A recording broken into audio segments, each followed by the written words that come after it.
네, 이번 시간은요, 지구 기후 변화에 대해서 알아보도록 할 건데요. 기후 변화의 원인부터 우리가 이제 들어가 봅시다. 그러려면 먼저 기후, 그리고 기상에 대한 구분부터 우리가 잘 할 수 있어야 되는데, 기후는 평균적으로 나타나는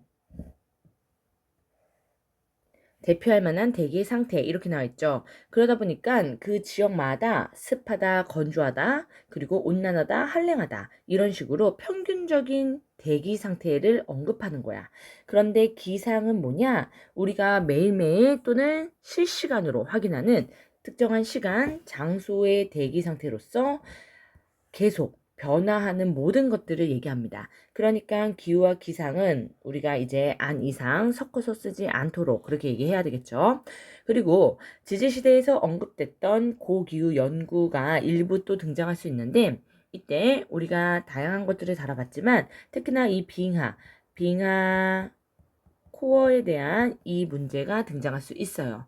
빙하 코어에 대한 문제가 등장한다 그러면은 기온이 높을 때 기권에서 그리고 기온이 낮을 때 수권에서 산소 동위원소의 비가 높다, 낮다. 우리가 이런 판단을 했었죠. 그래서 이게 지난 범위이긴 하지만 전반적으로 다시 한번 달아질 수 있다. 당연히 내신에서 또다시 출제될 수 있고요.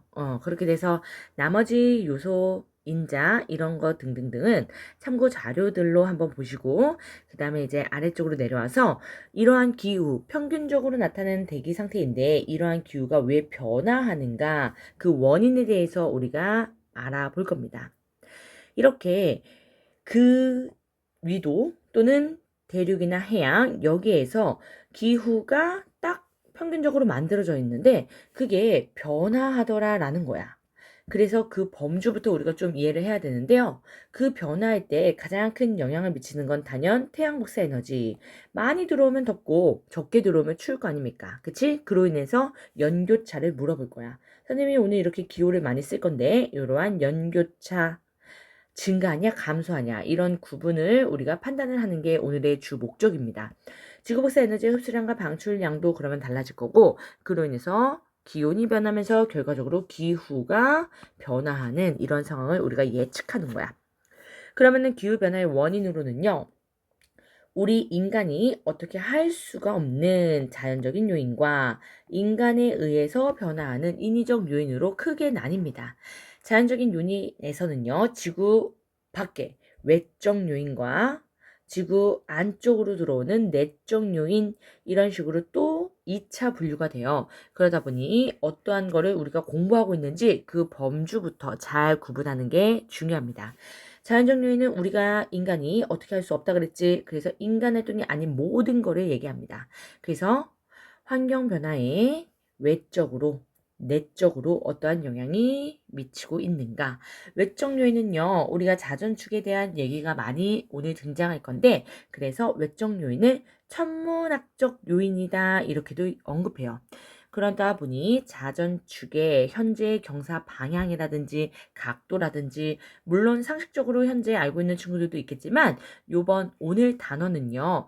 난생 처음 들었다. 태어나서 처음 들어봤다. 이러한 용어들도 꽤나 많이 만날 수 있습니다. 내적으로는 대기, 해양, 육지, 빙하, 생물권 이러한 변화다 보니까 용어적인 측면에서는 조금 익숙해요. 그래서 사실은 이 외적 요인이 어렵고 낯설다 보니 체감 난이도가 슉 올라갑니다. 오케이? 인위적 요인으로는 인간 활동을 뺀 나머지가 외적, 내적, 자연적 요인이었기 때문에 인간 활동 요인이다 이런 식으로 인위적 요인을 또다시 얘기하기도 해요. 얘는 쉽게 말해서 우리 인간들의 잘못으로 지금 기후가 변화하고 있다. 이런 부분이라서 우리가 좀 알고 있는 내용, 지구온난화를 가속화시키는 이런 것들이 언급될 겁니다. 본격적으로 우리가 자연적 요인, 그 중에서도 어렵다고 언급한 요 외적 요인부터 들어가도록 해보자. 외적 요인은 일단은 변화할 거야. 이 외적 요인 자체가 변화해서 그래서 기후 변화가 될 거거든요. 그러다 보니까 현재 상황, 요 기본 상황을 여러분들이 정확하게 이해해야 돼요.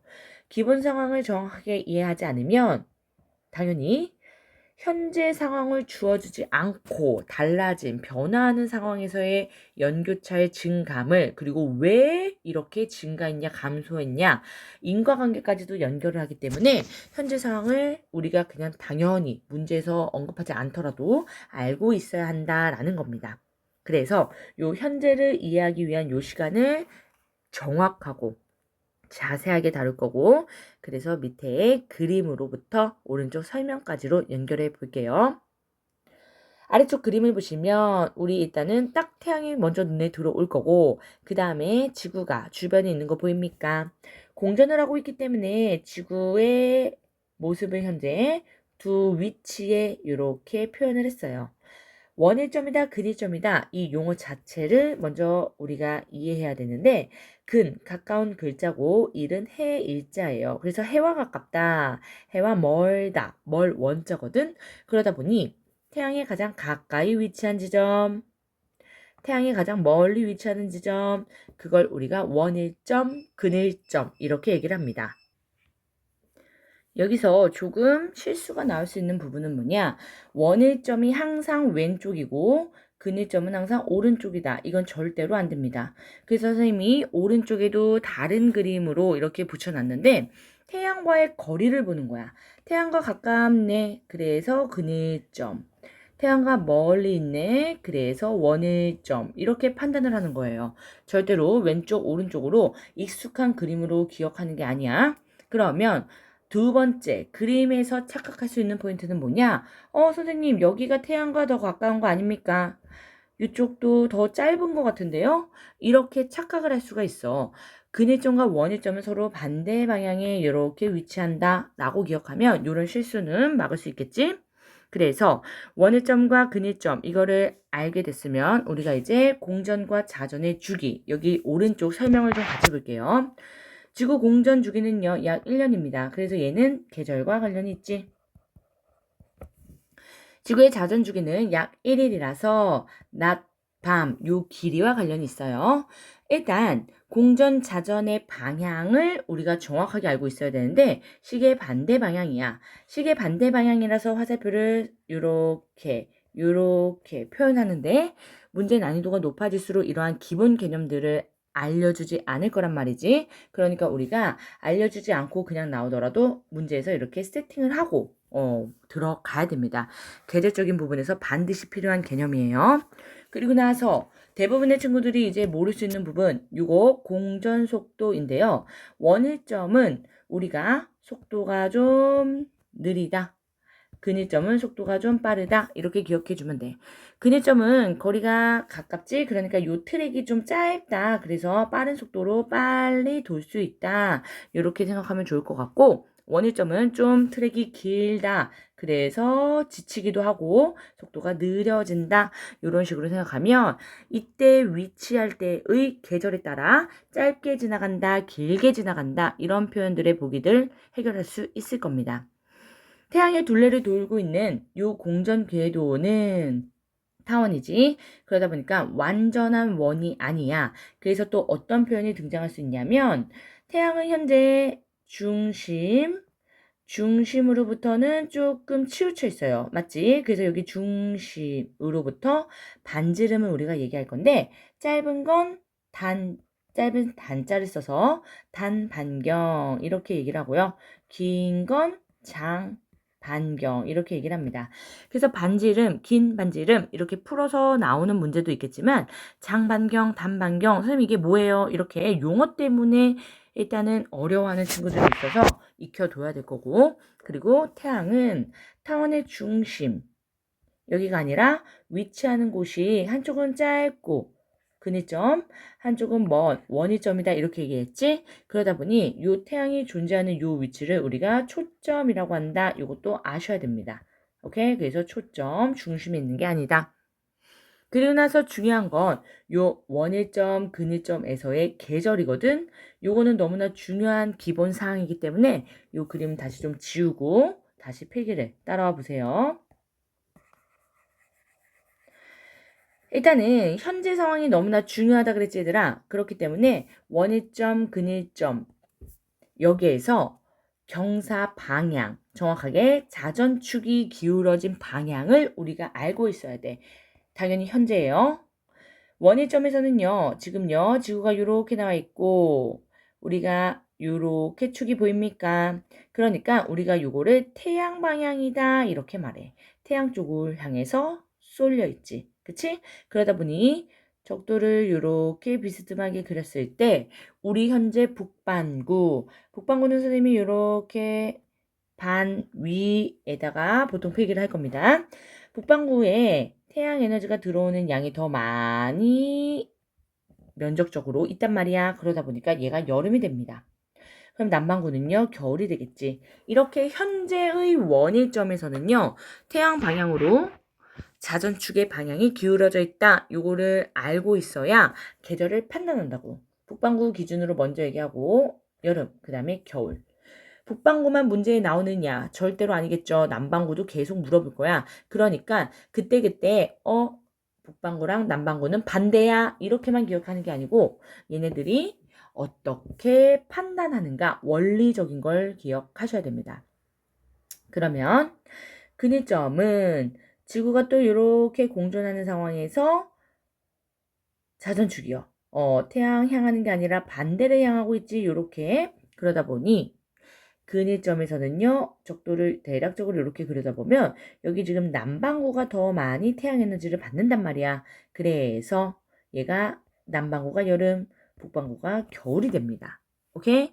그러다 보니까 계절적인 거 판단할 수 있겠죠.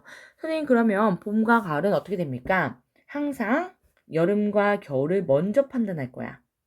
그런 이후에 공전 방향 때문에 시간의 흐름이지 1년 주기로요. 여름 다음에 공전 방향 그래서 이렇게 가면서 가을이 될 거고 겨울에서 여름이 되는 요 방향 이렇게 가면서 봄이 되는 우리가 이런 식으로 판단을 하는 겁니다. 그럼 남반구 입장에서는 겨울, 여름 요 사이에 두고 봄이 위치할 거고 여름에서 다시 겨울로 올 때 가을이 위치하겠죠. 그래서 북반구 남반구 정신을 바짝 차리고 계절을 판단해 줘야 돼. 그냥 서로 반대야 이렇게만 알고 있었다. 하나만 물어봤을 때 큰일이 날 수 있겠죠. 마찬가지입니다. 근일점과 원일점 반대에 위치했을 뿐이고 똑같은 판단이야. 오케이? 그런데 추가적으로 요 덜 춥다, 덜 덥다 요게 또 문제가 됩니다. 이거를 또 정확하게 판단해야 돼. 북반구 입장에서 보면은 지금 현재 근일점에서 겨울이다. 요 상황이지? 그런데 다행스럽게도 태양이 가까이 위치합니다. 겨울 자체가 온도가 낮은데 다행히 태양이 가까이 있는 겨울이야. 그러면 남반구의 겨울 볼까? 겨울 자체적으로 여름보다 온도가 낮지? 근데 멀리 태양이 존재하네요. 그러니까 현재 북반구 얘보다 온도가 더 낮음을 표시하기 위해서 선생님이 이렇게 이중 화살표로 그릴 거예요. 그래서 얘는 더 추운 겨울이 되는 거야. 남반구는. 우리보다 조금 불쌍하지? 그러면 여름 입장 볼게요. 우리 여름 자체는 온도가 높죠. 겨울보다 높잖아. 그런데 다행스럽게도 태양이 멀리 있네. 그러니까 조금 덜 더운 여름이 될 거야. 그런데 남반구 입장에서는 여름 자체가 온도가 높은데 겨울보다요. 그런데 온도가 높은데 태양이 가까이 있네. 어쩔 수 없이 너무나 더운 여름이 됩니다. 따라서 현재 상황에서 무슨 일이냐? 연교차 북반구 여름은 덜 덥고 겨울은 덜 추워서 얘네들의 연교차 델타 T라고 표현하는 게 조금 작은 편이야. 그런데 남반구는요. 이렇게 더 춥고 이렇게 더 더워서 그래서 이들 차이를 봤더니 연교차가요. 더 큰 상황이야. 누구보다? 현재의 북반구보다. 현재의 남반구가요. 오케이? 그러다 보니 요 현재 상황을 정말로 잘 이해를 하고 있어야 되고요. 언제까지나 북반구만 남반구만 이렇게 좋고 억울한 이런 상황이 지속되진 않거든. 그래서 우리가 세차 운동이라는 요 지구 자전축의 운동부터 외적 요인의 변화로 들어가 볼 겁니다. 기본 상황, 현재의 태양 공전하고 있는 지구의 상황 정말로 정확하게 잘 이해하셔야 돼요. 들어가 보자. 세차 운동이다. 요 용어부터가 낯설 수 있는데요. 쉽게 말하면 요 아래에 있는 그림처럼 팽이 운동이다 라고 생각하면 돼. 팽이가 요 중심축을 가지고 회전을 하다 보면은 요 축이 요 방향일 때, 그리고 요렇게 회전하면서 요 방향일 때, 그러다가 점차적으로 이제 멈추는 이러한 원뿔 운동을 하게 되죠. 그런 걸 세차 운동이라고 합니다.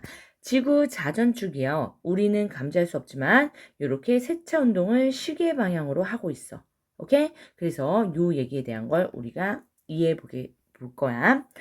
일단은 일정한 주기로 회전하면서 경사 방향이 바뀌는데 그 주기는 무조건 기억을 해야 됩니다. 주기는 지금 26,000년의 주기. 26,000년의 주기로 현재 위치로 돌아온다 이거야. 현재 위치가 뭔데? 원위점에서 태양 방향의 요 위치. 오케이? 그래서 현재 위치는 계속 상기시켜야 돼요. 경사 방향이 바뀌는 요 운동에 주기가 있기 때문에 그 주기에 해당하는 걸 우리가 먼저 빠르게 판단해 줘야 돼. 26,000년 주기 요런 상황에서 26,000년 전이다. 후다. 이거는 1주기 전이나 후이기 때문에 같은 방향이다 이거야. 현재와 같다. 당연히 52,000년 주기다. 이래도 같은 방향이 되겠죠? 2바퀴, 3바퀴 이렇게 돌 때는 괜찮단 말이야. 그런데 26,000년의 주기로 지구의 자전 방향과 반대다. 요거 밑줄 긋고 지구 자전이 시계 반대 방향이기 때문에 세차 운동은 한마디로 말하면 시계 방향이야. 그런데 한마디로 딱 시계 방향 이렇게 안 준단 말이야. 돌려서 이렇게 말을 합니다. 지구 자전 방향도 혹시 헷갈릴까봐 이렇게 낚을 수 있게 주겠지. 그런 상황에서 정반대 방향으로 얘가 세차 운동의 결과를 나타내는 건 언제겠어요? 당연히 딱 2분의 1 주기. 그래서 13,000년의 주기고 각도로는 180도 회전을 할 거야. 다행스럽게도 이 정반대 상황은요. 전이든 후든 그러니까 13,000년 전의 상황을 판단해라 라고 나와도 13,000년 후의 상황을 판단해라 라고 나와도 똑같다 이거야. 그래서 선생님 전후 잘못 봤어요. 우리가 이런 상황이 사실 많은데 실수를 하면 안 되지만 그런 상황에서도 다행히 판단만 정확하겠다면 방향 때문에 틀리진 않는 그러한 깔끔한 주기입니다. 그런데 문제는 얘만 나오느냐? 그렇지 않아. 6,500년의 주기가 4분의 1 주기지 각도로 치면 90도 회전이란 말이야. 얘는 이제 시계 방향으로 돌렸느냐? 후의 상황? 시계 반대 방향으로 돌렸느냐? 전의 상황. 그래서 6,500년 얘는 전인지 후인지 잘못 읽었다. 당연히 틀립니다. 계절이 완전히 반대가 될 거고 그게 왜 그런가? 우리가 밑에서 좀 더 연습을 해볼 거예요. 그러다 보니까 몇 주기이냐? 주기 기준을 모르면 풀 수 없겠지? 밑으로 와서 현재 상황에서 천구의 북극은요. 북극성이 존재한대요. 천구의 북극은 쉽게 말하면 별자리들의 북극이거든. 그 위쪽 북극에 존재하는 게 북극성인데 세차 운동을 했고 13,000년 후 말했다시피 전도 상관없고 180도 얘가 경사 방향이 돌아가면 그러면 직녀성을 천구의 북극에서 향하고 있대요. 그러니까 완전히 다른 곳을 다른 방향을 향하고 있지. 이러한 걸 우리 연교차로 연결해서 물어볼 거란 말이야. 그래서 현재 상황 선생님이 다시 한번 세팅합니다. 현재 상황은 북반구 근일점에서 겨울 나와 있지. 그런데 덜 추운 겨울이다 라고 했고 원위점 여름입니다. 그런데 얘는 덜 더운 여름. 원위점에서 겨울인 남반구는요. 태양이 멀어. 그래서 온도가 가뜩이나 낮은데 아주 낮은 더 추운 겨울이다. 근위점은 태양이 가까워. 그래서 온도가 높은데 더 높은 그래서 더 더운 여름이다. 이렇게 얘기를 했었지. 그리고 나서 13,000년 후 또는 전 요 상황이에요. 그러면 이제 뭐가 바뀌었다? 원일점에서의 태양 방향으로 경사 방향이 아니라 태양의 반대 방향을 향하고 있네. 이렇게. 오케이? 그래서 이렇게 적도북은 그려주면 지금 남반구가 여름, 북반구가 겨울이 됐잖아. 그런데 멀리 있는 겨울이 됐어. 그래서 더 추운 겨울이 된 거야. 근위점에서 세차 운동을 했을 때 2분의 1 주기가 지나면 이렇게 태양 방향인데 근위점에서 여름이 됐네. 그러니까 더 더운 여름이 됐다고.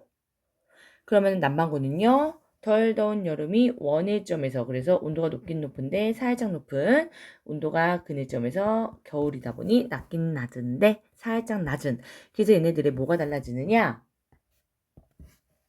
원래 연교차 어땠지? 현재는요. 북반구가 작고 남반구가 컸단 말이야. 그런데 세차운동의 결과 180도 회전을 하면 13,000년 전과 후에는요. 북반구의 연교차가 증가하고 남반구의 연교차가 감소한 이런 상황이 된다고. 그래서 선생님이 아까 어떻게 표현했어? 언제까지나 북반구 유리한 게 아니라 이렇게 더 춥고 더 더운 이러한 계절을 맞이할 수 있고 남반구도 항상 억울한 게 아니라 이렇게 다행스러운 시기도 맞이할 수 있다라는 겁니다. 그래서 선생님이 요 모든 내용을 이렇게 표로 나타내줬지만 절대로 표를 외우는 게 아니야. 표는 단순히 확인용이에요. 헷갈릴 때 확인용 그리고 내가 암기한 게 맞은 상황인지 판단하는 그런 정도이고 나머지는 주어진 자전, 축가, 원일점, 근일점, 요 방향, 경사 방향의 원일점과 근일점 요걸 보고 우리가 북반구에서의 계절, 남반구에서의 계절, 그리고 공전 방향에 의해서 이번에는 겨울에서 여름으로 되어가는 과정이네 봄, 가을 이런 식으로 판단을 하는 거야. 그때그때. 오케이? 그래서 현재보다 더 더운 여름이 되고 더 추운 겨울이 될 때 우리는 계절이 변화한다. 요거 너무나 중요하겠죠? 결과적으로 세차 운동은 계절 변화를 야기시킬 거고 그 계절 변화에 따라서 뭐가 달라지냐면 남중 고도가 달라집니다. 남중 고도는 두 번째의 인위적 요인인 경사 각도에서 자세하게 또 나오겠지만 여기에서 일단 기준을 잡을 건 남중 고도는 높다라고 말하는 게 계절적으로는 여름, 위도적으로는 저위도예요. 그래서 남중고도는 태양 에너지와 비례한다 이렇게 보면 되고 태양 에너지를 많이 받는다. 계절 여름이잖아. 그쵸? 태양 에너지를 많이 받는다. 위도 저위도잖아. 그래서 이렇게 생각하면 됩니다. 그래서 원위점에서 현재 여름이면서 남중고도가 높은 상황이지 근일점에서 겨울이면서 남중고도가 낮은 상황이죠. 남반구는 반대의 상황이지만 반대다 이렇게 기억하라는 게 아닙니다. 그래서 세차운동 이렇게 됐을 때 13,000년 여기를 기점으로 6,500년 전과 후 얘는 전후가 완전 다르다 그랬어. 조심해야 돼. 그때 남중고도의 차이도 물어볼 거고요. 그래서 계절적인 거 플러스 어떠한 연교차의 변화를 가지는가 북반구 남반구 계속 물어볼 거야. 너무나 중요합니다. 인위적 요인 이거는 모든 게 하나하나 다 중요하다 그랬어. 하나하나 다 선생님처럼 백지에다가 그려 보셔야 돼요.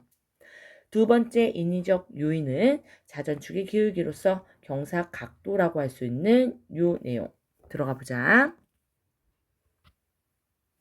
일반적으로는요, 요 경사 각도의 변화는 중위도와 고위도에 좀 더 잘 맞아 떨어지고 적도 부근인 저위도에는요, 조금 다르게 판단해야 될 수도 있어. 하지만 선생님이 요 원리를 또 그려가면서 얘기를 해줄 건데, 이 원리를 이해하면요, 다 그때 상황에 맞게 판단할 수 있습니다.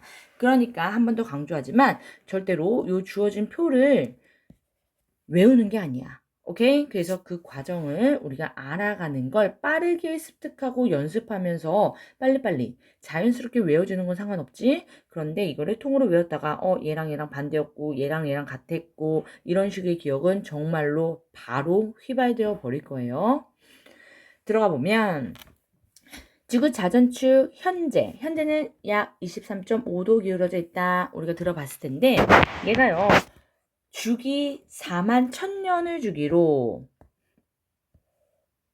이렇게 21.5에서 24.5까지 기울기가 변화한대요. 그러니까 현재 23.5로부터는 더 감소하는 경향 나올 수 있고 증가하는 경향 나올 수 있지.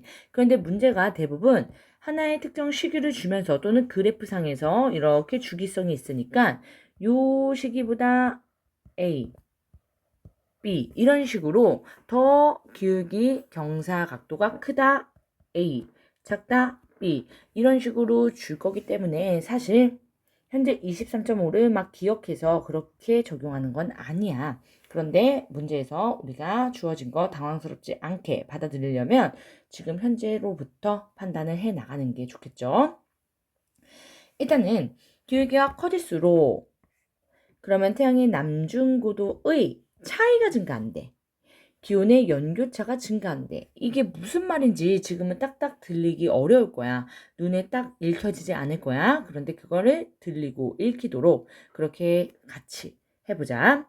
일단 남중고도는요. 태양이 정남쪽에 있을 때의 고도다라고 해서 하루 중 가장 높은 위치에 있다. 이런 식으로 정의가 나와 있지. 정남쪽이 뭐다. 가장 높은 위치다. 이런 부분은 사실 내신에서는 남중고도에 대한 설명이라든지 다른 용어들이랑 같이 나오면서 옳은 것, 틀린 것 이런 것에서 나올 수 있는데요. 일반적으로는 그냥 남중고도는 내가 태양 에너지의 양이다 이렇게 판단해도 무방하다라고 했습니다. 태양이 정남쪽에 있을 때 그때 각도인데 하루 중 그때 가장 높은 위치에 있을 때 태양 에너지를 가장 많이 주거든. 그러다 보니까 결과론적인 거 우리가 문제를 풀기 위한 실제 중요한 개념. 위도 별로 달라질 거라서요. 입사 가계 개념이 들어옵니다. 단위 면적당의 입사가 일단은 얘들 적도북은 여기가 가장 클 거야. 조금 기울어져 있지만 얘는 90도에 가깝기 때문에 입사가 적도북은 가장 크고요. 남중고도가 높고 그래서 저위도가 선생님이 높다. 이렇게 얘기했고 여름 대체적으로 높습니다. 입사각이 작은 건 더더더더 고위도로 갈수록 그래서 남중고도가 낮아지면서 계절적으로는 겨울이다. 요 얘기를 합니다. 이렇게 경사각도가 변화하면서 기울어지면서 공전을 할 거거든. 그런데 조심해야 되는 거 이런 표현 나와요. 공전 궤도면 우리가 이거 그냥 수평하다라고 했을 때 공전 궤도면 기울어지지 않은 요 자전축은 90이겠지. 그런데 경사 각도가 세타라고 했을 때 얘가 증가하면서 우리는 어떤 상황이 벌어지느냐? 공전 궤도 면과의 각도 얘 세타 프라임 얘는 감소한다라는 거야. 자전축은 중심 요 축으로부터의 각도를 얘기하는 거고 요 세타 프라임이라고 한 건 선생님이 공전 궤도면 요 수평 나란한 것과의 기울어진 요 각이기 때문에 얘는 줄어들겠지. 증가한 만큼 감소하겠죠. 그리고 나서는 이제 기울기 증가할 때, 감소할 때 북반구, 남반구 공통이기 때문에 하나로 판단을 하면 되는데 왜 공통인가까지도 설명을 할 겁니다. 들어가 볼게요. 일단은 지구가 이렇게 굳이만 원형으로 존재하고 있습니다. 얘에 대해서 사실상 겨울, 여름, 북반구, 남반구의 겨울, 여름 그럼 총 4번이죠. 그런데 기울기 증가 말고 감소도 있단 말이야. 그러면 총 8번의 그림을 그리면서 우리가 해결을 해야 돼. 그러기 어렵다 이거지. 그래서 선생님이 지금 여기에 그린 것처럼 한 방으로 설명을 좀 할 겁니다. 그래서 이렇게 적도부근 그리고 이렇게 기준선, 오케이? 기준선으로부터 조금 기울어진 상태다라고 해서 얘를 조금 각도가 있는 이거를 현재 상황으로 볼게요.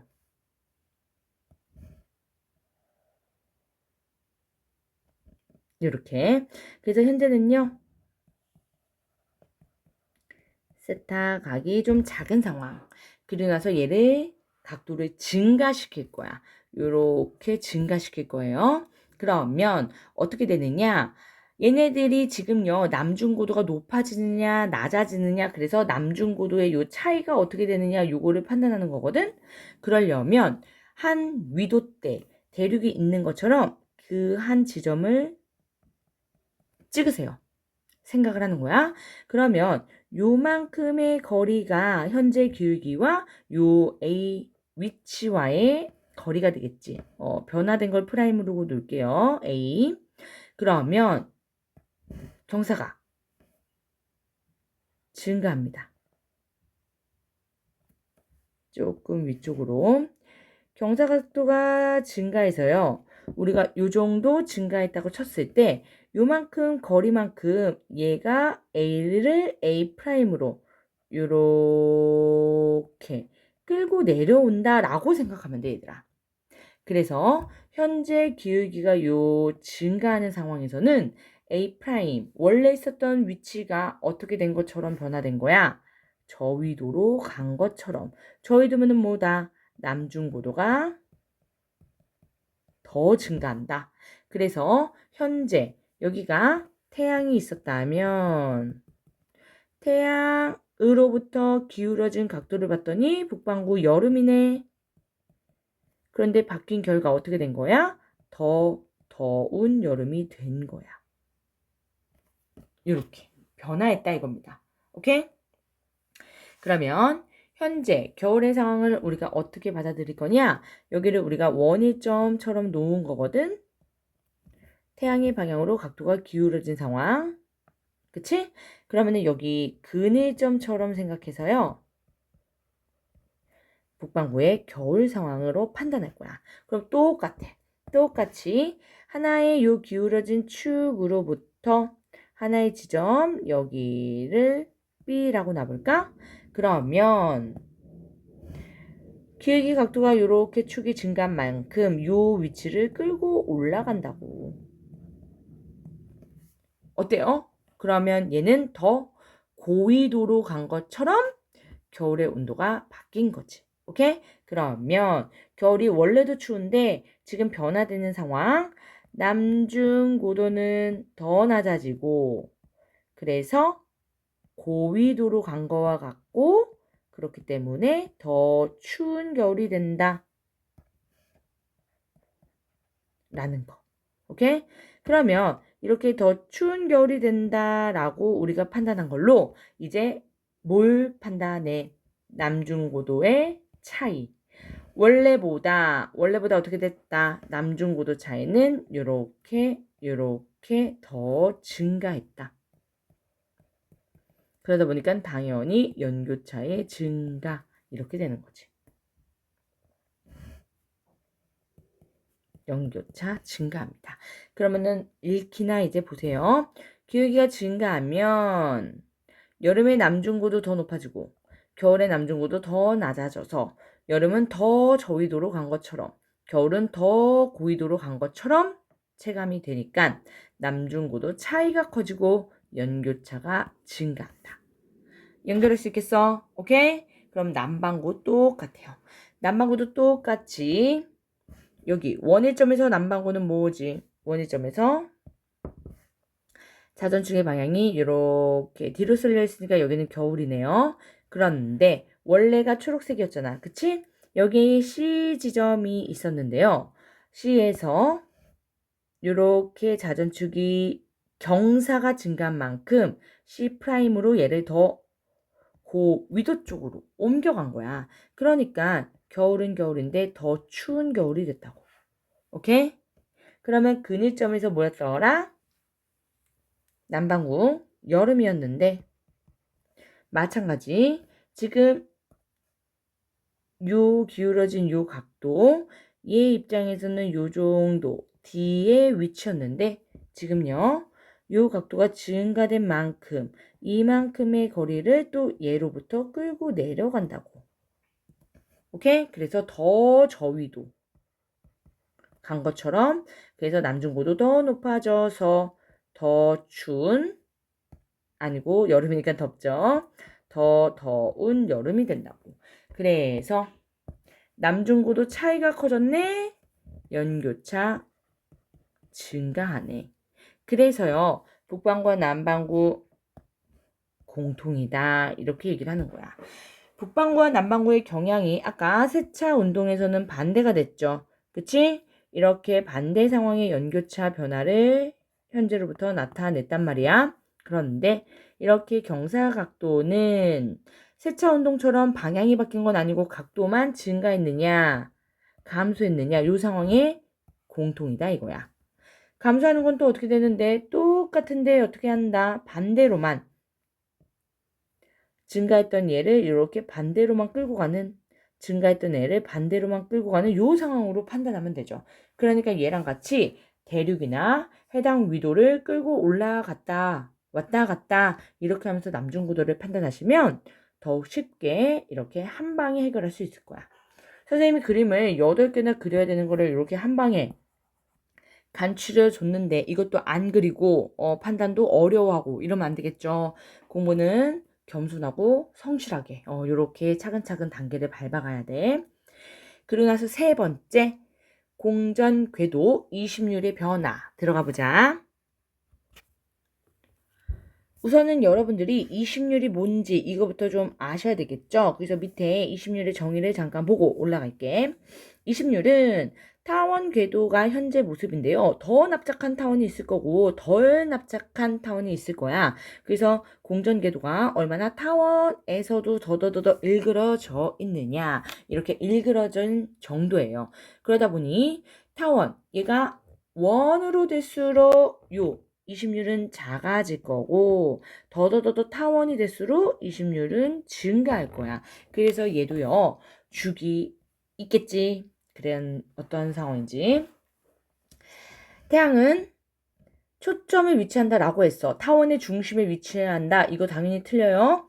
타원의 중심에 위치한다. 이런 표현은 이심률이 아주 작아서 완전히 원이 되는 이런 상황이 될 거야. 그러니까 타원 초점 요거 잘 기억하시고 원에 가까울수록 이심률이 작고요. 타원에 가까울수록 이심률이 크다. 요 개념 잡아야지 우리가 해석할 수 있어. 그러면 얘는 주기가 10만 년의 주기래요. 그러다 보니까 주기가 가장 깁니다. 오케이? 주기가 가장 길기 때문에 나중에 이런 그래프들을 만날 텐데 이렇게 주기 텀이 좀 제일 길지? 아 얘가 20률이구나. 이렇게 빠르게 눈치챌 거야. 주기 텀이 아까 26,000년으로 가장 짧죠? 아 얘 세차 운동이었구나. 경사 방향이구나. 이런 식으로. 중간은 기울기, 경사 각도고요. 이렇게 잘 판단을 하셔야 됩니다. 0.005에서요. 0.058 요 사이의 변화이기 때문에 사실 변화폭 요걸로 치면은 가장 작게 느낄 수는 있는데요. 얘네들이 일단 엄청난 차이를 만들 수 있는 건 왜 그러냐? 태양 복사 에너지의 입사량 변화가 생겨요. 아까 남중고도 때문에 얘가 변했거든. 근데 여기는 정확하게 인과관계를 따져줘야 돼. 태양과의 거리 때문에. 계절 안 바뀝니다. 자전축의 방향 그대로다 또는 우리가 둘 다 바뀐 상황도 당연히 맞나요? 그렇지만 대부분 하나의 요인을 정확하게 알고 그 다음에 적용하면 풀릴 수 있는 문제들이 나오기 때문에 일단은 각각과 모든 다른 변인들은 통제시켜 놓고 나만 바뀐다. 이걸로 1, 2, 3번을 먼저 충분히 연습해야 돼. 무슨 말인지 이해되지? 그러면 지금 그림에서 우리가 연결을 해볼 건데요. 타원 궤도다, 원 궤도다 이러다 보니 얘는 이심률이 큰 상황, 얘는 이심률이 작은 상황이지. 그런데 항상 기준으로부터 증감을 물어볼 거라서 원스럽게 보여도 이심률이 어떤 거보다 클 수 있고 타원처럼 보여도 어떤 거보단 작을 수 있고 이런 상황이 됩니다. 그래서 이심률을 변화시키는 룰이 필요해. 기준을 알아야 되는데 지금 요 내용들은 바로 안 익힐 거예요. 이심률이 증가할 때 연교차가 감소한다. 이심률이 감소하면 연교차가 증가한다. 북반구 기준으로 설명은 해놨지만 우리가 남반구도 계속 물어본다 그랬죠. 그리고 얘는 경사각도 변화처럼 다행스럽게 둘 다 북반구 남반구 공통으로 변화된 결과가 같은 게 아닙니다. 그러다 보니까 정신 차리고 얘를 잘 확인해야 돼. 보시면 타원계도 지금 현재 이심률이 크고 원계도 이심률이 작다 이렇게 나와 있잖아. 우리가 이렇게 일그러진 원으로부터 동그란 원을 만든다 치자. 그러면 선생님 여기 이렇게 조금 축축축 밀어요. 이렇게 생각할 수 있어. 그래도 원을 만들 수는 있거든. 그런데 우리 지금 이 심리의 변화에서는 절대로 이런 판단은 안 됩니다. 완전 오개념을 유발해요. 얘는 원일점과 근일점이 있어. 그러다 보니까 원일점과 근일점을 우리가 좀 정해놓고 마음속으로 또는 써놓고 한 방향으로 일그러뜨리거나 한 방향으로 동글동글 만들어줘야 돼. 그러면 봐라. 여기 이렇게 기준을 먼저 줬어요. 그러면은 아주 쉽게 친구들이 선생님 여기요 태양과 뭐네요? 원일점이잖아요. 태양과 가깝네요. 근일점이잖아요. 이렇게 판단한단 말이야. 그런데 지금 요 그림만 먼저 봐보자. 요렇게 나와 있는 요 원궤도 얘만 먼저 봐봐. 요 상황에서는 사실 태양이 정 가운데 있는 것처럼 보이니까 선생님 원일점 근일점 도대체 어디예요? 없잖아요. 이런 질문을 많이 하거든요. 그랬을 때 진짜로 조심해야 돼. 우리가 얘네를 원일점과 근일점 이런 식으로 이심률을 변화시킬 거라서 내가 얘를 일그러뜨리겠다 마음 먹고 여기를 원일점 여기를 근일점 이런 식으로 마음 먹고 일그러뜨리는 거야. 그럼 원일점은 태양으로부터 더 멀어져야 되지. 그러니까 이렇게 멀어지도록 변화. 근일점은 태양으로 더 가까워져야 되지. 그러니까 이렇게 땡겨지는 변화. 이렇게 방향이 같아야 됩니다. 오케이? 그럼 지우고 다시 정리해서 설명한다. 그러면은 여기에서요.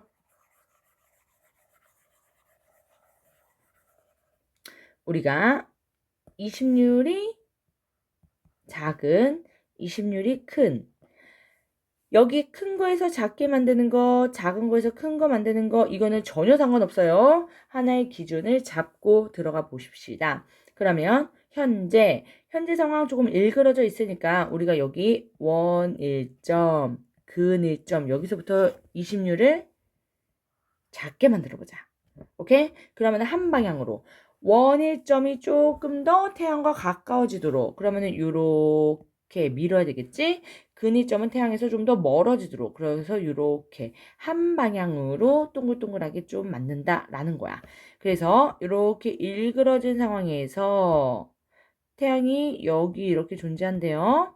그런 상황에서 태양을 중심으로 거의 비슷하게 이심률을 작게 만들고 싶어. 그러면 어떻게 한다? 원일점을 조금 당기고 근일점을 조금 멀리 보내서 그래서 이렇게 동글동글 좀 더 이심률이 작아지도록 만든다. 요 얘기예요. 이해할 수 있겠지? 같은 방향이다. 이거는 절대로 제발 놓치면 안 됩니다. 그래서 이심률이 작아져서 뭔가 선생님 태양이요. 원일점 근일점 거리가 같아 보이는데요. 그래도 변화한 이후에 여기가 원일점이고 변화한 이후에 여기가 근일점인 거야. 그래야 우리가 판단할 수 있어요. 그러면 현재 이심률이 감소하는 요 방향의 변화로 내가 설명을 들었으니까 여기 상황이야. 그랬을 때 원일점에서 현재 우리 북반구는 어떤 상황이지? 태양 방향으로 향해 있으니까 여름. 그런데 어떻게 됐어? 더 가까워졌네? 더 뜨거운 여름이 되는 거야. 오케이? 현재 태양의 반대 방향이니까 우리 겨울이었는데 가까워서 조금 따뜻한 겨울이었는데 더 멀어진다고. 그래서 더 추운 겨울이 됩니다. 그러니까 이심률이 작아져서 원스러워지면 어떻게 된다? 이심률의 감소로 연교차 증가. 왜? 더 더운 여름이 되고요. 더 추운 겨울이 돼서 이 사이 연교차의 증가 이렇게 되는 거지. 이해됩니까? 따라서 이심률이 증가하는 변화 당연히 여러분들이 또 해볼 수 있고요. 그러면 이렇게 일그러지는 여기로부터 요 상황 얘는 이심률이 증가된 상황이지 이렇게 될 거고 원위점은 그러면 어떻게 된다? 태양으로부터 더 멀어졌네. 덜 더운 여름. 근위점은 태양으로부터 더 가까워졌네. 덜 추운 겨울. 그래서 연교차의 감소. 이렇게 된다고. 그래서 이심률이 증가되면요. 연교차 감소. 이렇게 되는 거야. 그러다 보니 항상 기준으로부터 변화를 가지고 우리가 결과, 연교차를요, 예측해야 돼. 그러니까 절대로 표 외우지 않습니다. 이건 뭐다? 확인용이다. 오케이? 따라서 여러분들이 잘 판단했는가? 그리고 선생님이 오타가 있나 없나? 요거를 잘 판단하시는 그런 도구로만 사용하시길 바랍니다. 남방구 당연히 해봐야 되겠지? 밀란코비치가 이론으로 정립한 내용은 뭐냐? 세차운동, 아까요. 주기가 어땠다? 2만 천년의 주기. 기울기, 이거는 경사 각도가 되겠지? 4만 천년 주기. 그리고 20률 10만 년의 주기란 말이야. 이 애들이 쫙 겹쳐져서 즉 합성을 해보니까 합성해본 결과 얘네들이요. 요렇게 기후변화의 증감을 나타내는 얘네들이 보통 주기성을 띠더라라는 겁니다. 각각의 주기는 다 다르지. 그런데 걔네가 일치해서 모두 다 증가하도록, 모두 다 감소하도록 이렇게 나타나는 주기들을 연결한 거야. 오케이? 발견한 거야. 따라서 얘네들이요. 빙하기 그리고 간빙기 이러한 기후변화가 주기적으로 나타남을 요거를 밝혀냈습니다. 그래서 아주 중요한 업적을 남겼고 이것들이 지금 세차운동, 경사방향, 기울기, 경사각도 그리고 이심률, 공전 궤도의 일그러진 정도 이것들이랑 상관관계가 아주 크더라 이거를 발견해냅니다. 마지막 외적 요인으로는 태양활동의 변화 이렇게 나와 있죠. 정확하게는 흑점수의 변화다 이렇게 보면 돼. 흑점이다 라는 이렇게 거뭇게 태양의 표면에 나타나온 점들이 있는데요. 이 태양 표면에 흑점수가 많은 이 시기를 우리가 극대기라고 하거든. 극대기가 태양이 활동을 활발하게 하는데 그래서 활발한 활동은 여기 나와 있었네. 코로나 태양 대기 성분이거든요. 그게 커지거나 태양풍, 태양에서 방출되는 여러 입자들의 색이 흐름 이게 또 강해지고요. 태양 복사 에너지도 당연히 많이 내보내줘서 입사량이 증가한대. 흑점수 요 주기는 11년 주기로서 아주 짧죠. 그러다 보니까 아까 세 가지의 외적 요인이랑 얘 역시 외적 요인임에도 좀 주목받지는 못합니다. 아 얘는 그냥 그런가 보다. 그때 그냥 거의 걔네들 입장의 주기 입장에서는 실시간으로 이렇게 변화하는 것처럼 보이는 거지. 그치? 그래서 흑점수에 대한 요 그래프 요것만 조금 해석할 수 있으면 흑점수가 거의 발견이 안 됐던 땐 아주 추웠구나. 태양 활동을 덜 했으니까. 그래서 입사량이 줄어들었겠구나. 소빙하기 이런 식의 개념만 좀 연결할 수 있으면 됩니다. 많을 때 극대기, 적을 때 극소기. 오케이? 그래서 가장 많고 가장 적은 그 사이 중에 소빙하기가 이렇게 있었던 존재했던 시기가 있더라. 라는 거. 일단은 여기까지가 너무나 고생한 내용이고요. 우리가 이제 기후변화의 자연적 요인 요거 들어갈게요. 자연적 요인 위에서는 인위적 여기 인위적이 아니라 외적 요인이었는데 여기서는 지금 내적 요인으로 이렇게 들어오죠. 수륙 분포의 변화 그리고 대기의 투과율 변화 그리고 다음 페이지에 지표면의 상태 변화 이렇게 나와 있는데 나머지들은 비중이 좀 적거나 메인으로 엘니뇨, 라니냐 이렇게 다루기 때문에 살짝만 언급을 해놨고 여기 3번까지만 보면은 거의 중요한 핵심 개념은 끝납니다. 수륙 분포의 변화 우리가 그 이전에 대륙이 이동한다. 수륙 바다와 육지 이 모습이 변한다. 요거 많이 해왔었거든. 그런데 지금은 기후 변화니까 요거를 좀 연결해서 먼저 전반적인 내용을 얘기하면요. 대륙의 영향을 많이 받으면 대륙성이라고 해서 건조하고 해양의 영향을 많이 받으면 해양성이다 라고 해서 습하겠지? 근데 습한 것뿐만 아니라 기후가 아주 다양합니다. 그런데 대륙성 요 건조한 상황에서는 비열이랑 연결을 해야 돼.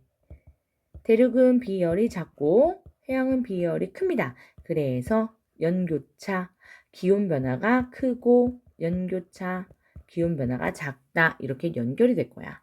육지하양의 열 용량 이렇게 나와 있는데 열 용량은 비열이랑 비례한다. 이렇게 보면 되고요. 반사율 그리고 해류의 분포 이런 것들로 기후가 변한다. 고생된 말에 판게아 형성과 분리 이렇게 나와 있죠. 그래서 이렇게 연결하면 대륙 영향이 컸다. 이거는 판게아의 형성. 대륙보다 해양의 영향이 컸다. 판게아의 분리. 이렇게 우리가 연결할 수 있는 거야. 왜냐? 판게아는 하나의 초대륙이니까 하나의 큰 대륙성 이렇게 연결할 수 있고요. 얘는 수륙의 분포가 분리가 되면서 이 사이사이 해양의 영향력이 너무나 커졌잖아. 그러니까 해양성 이쪽으로 좀 더 비중이 늘어났다. 이렇게 보시면 돼요. 그래서 정리해 놨습니다. 한번 읽어보시고 그리고 나서 북아메리카와 남아메리카 대륙의 연결 이렇게 나와 있죠. 북아메리카와 남아메리카가 이렇게 떨어져 있었거든 과거에. 그런데 얘가 연결됩니다. 이렇게 연결이 되지. 한마디로 말해서 해류가 빠져나올 수 있었던 요 구멍이 차단된 거야. 막힌 거야. 오케이? 그러다 보니 다시 북극해로 유입이 되는 대서양의 따뜻한 표층 해류가 감소가 됩니다. 요렇게 얘네들이 회전을 하면서 요렇게 연결되는 요 양이 이 통로를 통해서 왔다 갔다 잘 유지가 됐었는데 그렇지 못하더라 라고 해서요 북극의 빙하가 만들어지더라 이렇게 연결이 됩니다. 그리고 나서 인도 대륙이 북상한 거 우리 알고 있지? 이렇게 북상하면서 신생대 현재 3천만 년에 해당하는 요 시기 때 충돌을 하지? 그래서 20엔 부근까지 올라왔다. 현재 그 위도대에서는 절대로 만들 수 없는 빙하의 흔적, 열대기후의 흔적 요거가 플러스 됐다 이거야. 현재 위도와 과거의 위치. 오케이? 대기 투과율 변화 요게 일단은 중요합니다. 은근히 헷갈려서 오답률이 있는데 대기가 투과를 많이 해주면 그거는 어디로 가느냐? 투과를 많이 한 게 통해서 지표로 갈 거거든. 그래서 지표의 흡수율 변화가 같은 말이야.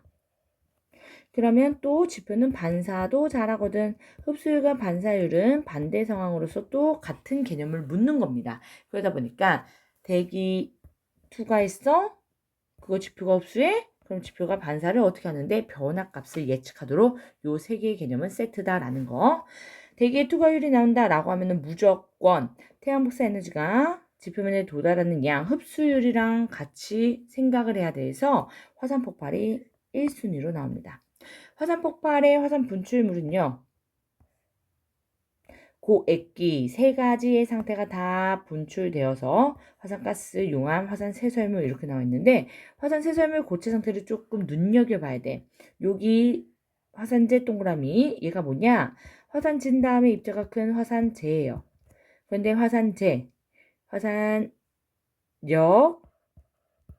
화산암괴, 화산탄까지 이렇게 입자 순으로 되다 보니까 화산재가 날아갈 수 있는 바람에 의해서 이동할 수 있는 마지막 크기의 입자다. 그러니까 좀 작은 애들만 날아간다 이 얘기야. 화산재가 성층권까지 올라가거든. 그러다 보니 햇빛을 차단합니다. 따라서 많은 양의 화산재가 분출하면 대기의 투과율을 감소시킨 거지. 왜? 차단했으니까. 지표에 도달하는 태양 복사 에너지 양이 감소해서 결과적으로 지표의 흡수율이 감소한 거지. 그래서 기온의 하강. 그런데 많은 양의 화산가스가 분출하면 얘는 기체, 대부분이 온실기체라서 이산탄소 많아지고 기온이 상승합니다. 조심해야 되는 건 온실기체 수증기도 마찬가지고 화산 폭발하면 나오면서 얘가 1등으로 많이 나오거든. 1순위. 그런데도 왜 얘를 언급 안 하느냐? 얘 온실기체에는 이산탄소가 온도를 상승시키는 기여도가 제일 커. 오케이? 그래서 이거를 같이. 아니 그럼 선생님 도대체 얘는 화산이 폭발하면요. 화산재 때문에 기온이 하강한다는 겁니까? 화산가스 때문에 기온이 상승한다는 겁니까? 요건데 그때그때 다르다 이거야. 그때그때 다르기 때문에 어떠한 화산 분출이었느냐 이거를 자료를 보고 우리가 해석해 줄 수 있으면 됩니다. 대표하고 유명한 애가 요 피나투보 화산인데요. 필리핀에서 피나투보 화산이 분출한 요 시기를 봤더니만 어때? 기온이 쭉쭉 하강하지. 내려가지. 얘는 둘 중에 상승이 아니라 하강. 둘 중에 누구 요소가 더 크게 화산재. 화산재 요소가 더 크게 작용한 화산 폭발이구나. 이렇게 찾는 거야. 오케이? 나머지도 마찬가지. 기온 편차로 줄지 대개 투과율로 줄지 이런 식으로 투과가 적어졌대. 지표 흡수율이 낮아졌다. 연결된다 그랬지? 그래서 눈과 서리가 내리고 여름이 사라지고 이러한 기온의 하강을 야기시키는 요 개념입니다. 오케이. 그러면 지표의 상태 변화에서 반사율 요거 연결할 건데 세 가지는 무조건 외워야 돼. 반사율에서 세 가지 수치까지 외워라가 아니라 경향, 산림, 침엽수림 이렇게 나와있죠. 얘는요 반사율이 좀 낮은 상황. 얘네들은 대부분 흡수해서 광합성을 하잖아. 그러니까 얘네들은 낮은 상황. 사막과 빙하는 높은 상황. 그러니까 요 세 가지의 경향은 기억합니다. 그럼 이렇게 나와요. 빙하가 감소했대. 빙하는 뭐 하는 애지? 빙하? 반사를 잘하는 애. 이걸 모르면 못 푼단 말이야. 그러니까 반사가 감소했네. 그러면 기온이 상승하네. 반사를 잘했던 애인데 반사를 못하게 되니까 대부분 다 어떻게 된다? 흡수한다. 이렇게 되는 거지. 오케이? 헷갈리는 친구들은 요 기온 상승 전에 요 흡수율 관계까지도 한 번 더 필기를 해놓고 숲의 면적이 감소했대요. 숲은 뭐 하는 애였지? 반사 잘해? 아니 흡수를 잘하는 애다. 그러니까 반사를 못하는 애였어. 그런데 얘 면적이 감소됐잖아. 그러니까 반사가 증가된 거야. 못하던 애가 잘하게 된 거야. 오케이? 그러니까 기온이 하강된 거야. 연결할 수 있겠어? 조심해야 되는 건 숲의 면적을 감소하니까 기온이 하강되네. 그래서 우리가 아주 중요한 문제인 지구 온난화를 기온이 하강되니까 막을 수 있겠다. 또는 도움이 될 수 있겠다. 숲을 마구마구 벌채하자. 그러면 안 되겠지? 과도한 일반화로 문제가 될 수 있습니다. 오케이? 그냥 기온의 상승과 하강까지만 이렇게 개념까지만 잘 잡으시면 돼요.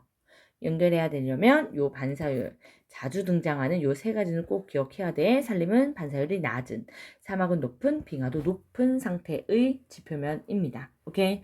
기권, 습권, 엘니뇨, 라니냐, 기후변화 일어난다. 우리 전 단원에서 언급했었고 생물의 변화에서는 광합성, 이게 호흡과 관련대로 대기, 성분 변화를 일으킬 겁니다. 오케이? 그러면 우리 기후변화의 인위적 요인 요거 들어갈게요. 분량만 딱 봐도 알겠지만 인위적인 요인은요. 자연적인 요인에 비해서 아주 심플하고 간단하게 나와 있지. 물론 이거를 더 복잡하게 다루는 단어도 있을 겁니다. 그런데 여기서는 밑줄만 후 그리고 우리가 빨리 지나갈 거야. 온실기체 배출 이렇게 나와 있죠. 온실기체 배출이라는 건 단연 1등 화석연료의 연소. 화석연료의 성분은요. 주성분이 C와 H로 되어 있어요. C와 H로 되어 있는 애를 연소한다, 태운다, 산소를 만나게 해준다, CO2와 물이 만들어집니다. 그러다 보니까 CO2도 물도 모두 다 온실기체거든요. 그런데 얘 중에 얘가 더 기여도가 이렇게나 크다. 이렇게 보면 돼. 온실기체에 수증기 들어가 있는 거 놓치면 안 됩니다. 얘들은 적외선을 잘 흡수하고 적외선을 좋아해서 다시 지표로 재방출을 해줄 거야. 흡수했다가. 그러다 보니까 이로 인해서 온도가 상승하는 지구 온난화의 주범이 될 겁니다. 오케이. 에어로졸은요. 화석연료 연소와 산업화 이로 인해서 만들어진 에어로졸 지구 기온을 하강시킨다 이렇게 나와 있는데 얘는 뭐냐? 입자, 물방울 입자처럼 입자들이 대기 중에 둥둥둥 떠 있다가 구름을 잘 만든다. 구름 생성의 은결핵이다. 이렇게 하시면 돼요. 그러면 구름은 반사를 잘하거든. 반사율이 증가되면서 태양 에너지는 적게, 기온의 하강 이렇게. 마찬가지로 기온 하강시키는 얘가 지구 온난화를 잘 막아주겠구나. 이건 안 돼. 사막화. 사막 말했지. 얘는 반사를 잘합니다. 반사를 잘하니까 마찬가지로 흡수 줄여서 사막화로 인해서 기온 하강은 이렇게 나타날 수 있는데 그래도 절대 사막화가 좋다가 아닙니다. 산림에서는 위에서 언급했지. 그러니까 잘 판단하시고 반사율, 흡수율, 투과율 계속 같이 물어볼 거예요.